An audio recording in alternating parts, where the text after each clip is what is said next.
भोपाल स्थित अपने आवास पर प्रेस वार्ता में मध्य प्रदेश कांग्रेस अध्यक्ष जीतू पटवारी ने मोहन यादव सरकार पर तीखे आरोप लगाए। उन्होंने कहा कि समान नागरिक संहिता महज जनता का ध्यान भटकाने का हथकंडा है, जबकि प्रदेश की जनता महंगाई, बेरोजगारी और प्रशासनिक भ्रष्टाचार से त्रस्त है। उन्होंने आरोप लगाया कि अन्नदाता उचित दामों व खाद की किल्लत से जूझ रहे, नौजवान रोजगार के लिए भटक रहे और बिगड़ी कानून व्यवस्था से महिलाओं की सुरक्षा खतरे में है। पटवारी ने ऐलान किया कि कांग्रेस इन जन विरोधी नीतियों के खिलाफ सड़क से सदन तक लड़ाई लड़ेगी। पर पालन करवाना चाहते हैं। जो बच्चे दो पैदा होंगे, दो बच्चे पैदा करने वाले यूसीसी में बिल्कुल कानून हम दो हमारे दो का अधिकार की बात भावना तो भारत सरकार ने, देश की सरकार ने एक बार की थी। तो जो बच्चे हैं उनको शिक्षा देने का दायित्व तो आपका है, सरकार का है। यूसीसी का जुडिक्शन केंद्र सरकार का है, लाएंगे राज्य सरकार। कारण क्या? लोगों का ध्यान इनके पाप से भटकाना है, भारतीय जनता पार्टी के करप्शन से भटकाना है। जब भ्रष्टाचार की कोई सीमा नहीं बची, अगर एक मंत्री ईमानदार हो तो हाथ ऊंचा करो। जब मैं बार बार कहता हूं तो कोई एक मंत्री तो आए ये कहने कि हाँ मेरे विभाग में ईमानदारी से काम होता है, एक भी नहीं आता है। और दुख होता है मुझे, अखबार मूंद रहते हैं। मैं आग्रह करना चाहता हूं, यूसीसी सरकार प्रोपोगेंडा, ध्यान भटकाने की पॉलिटिक्स, अपने पाप को छुपाने, नई बहस न हो इसको रोकने का प्रयास, करप्शन के अगेंस्ट, किसानों के हितों में, युवाओं की बेरोजगारी, शिक्षा की अकर्मण्यता और भी मुद्दे कई सारे, उनको रोकना है। तो ये नए इतने सारे विधायक 5 दिन के सत्र में लाना है और एक साथ पेश करना है, यानी लोगों की समस्याओं पे बात नहीं करना है। मैं अनुरोध करना चाहता हूँ, देश में अमेरिका की ट्रेड डील भारत सरकार की हुई, 9 लाख करोड़ का कंपलसरी अमेरिका से भारत को कुछ न कुछ वस्तु इंपोर्ट करनी पड़ेगी, खरीदनी पड़ेगी। ये अपने आप में खेती और किसानी पे बहुत बड़ा घात है। पूरे देश में केंद्र की भी सदन भी चल रहा है, लोकसभा और राज्यसभा। आप देखो कि पूरे देश में किसान भयभीत है, डरे हुए हैं, आंदोलन कर रहे हैं। जो ट्रेड डील हुई उसमें अमेरिका के किसानों को 80% तक सब्सिडी में उत्पादन की अनुमति मिलती है और लगभग 100% किसान, 100 अमेरिका का बड़ा किसान है। उसके विपरीत भारत में और मध्य प्रदेश में छोटा किसान है, सीमांत किसान है, जिसको 2000 सम्मान मिलता है मोदी जी की तरफ से साल का।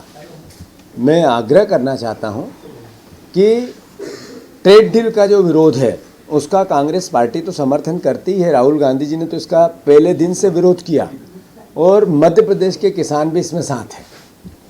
अभी जगह जगह मूंग खरीदी कर नहीं पा रही है अकर्मण्य सरकार। मोदी गारंटी में 2700 के गेहूं की बात करी थी, इनकी अकर्मण्यता ने आज तक एक कदम नहीं उठाया। 3100 के धान की बात की थी, 6000 के सोयाबीन की बात की थी, 6200 की मूंगफली की बात की थी। जितना समर्थन मूल्य एमएसपी आज है, एक भी फसल उस पर नहीं बिकती है मध्य प्रदेश में।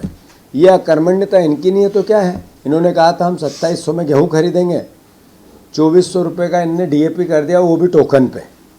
तो ये एक तरह से निकृष्ट सरकार है और इसकी उल्टी गिनती चालू हो गई है।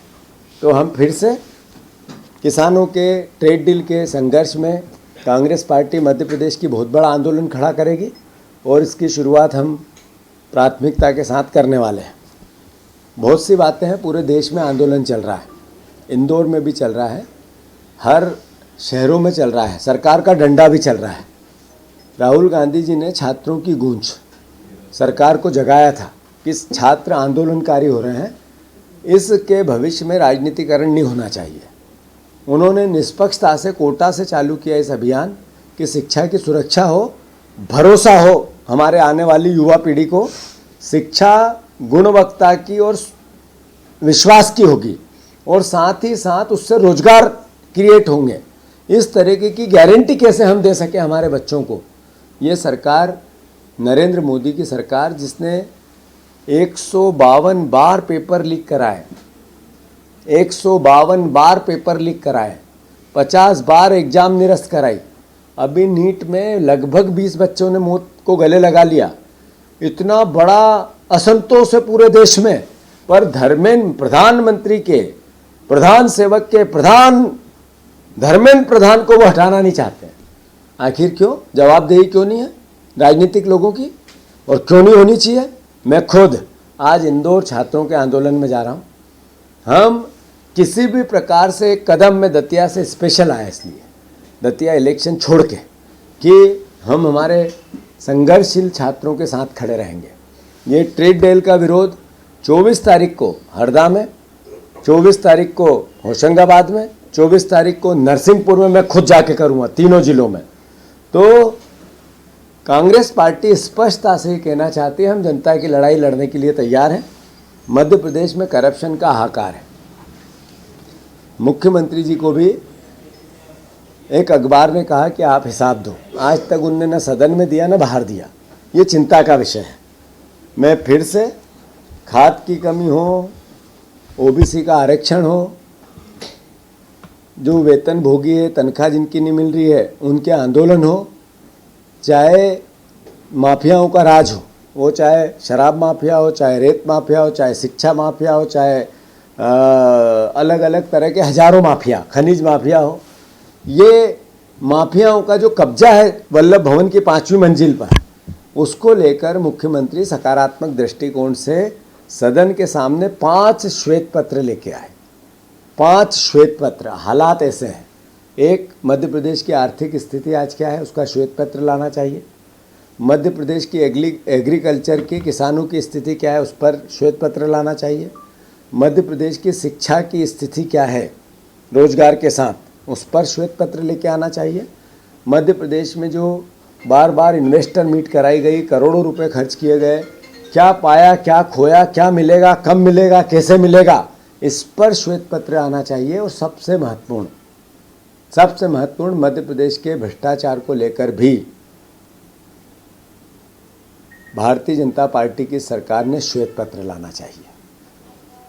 ये पहला राज्य बनेगा हमारा जो भ्रष्टाचार को लेकर अगर गंभीरता है मुख्यमंत्री जी में, सरकार में, उनके विभागीय व्यवस्था में, तो फिर इस पर चर्चा होनी चाहिए, क्योंकि परसेप्शन है करप्शन का।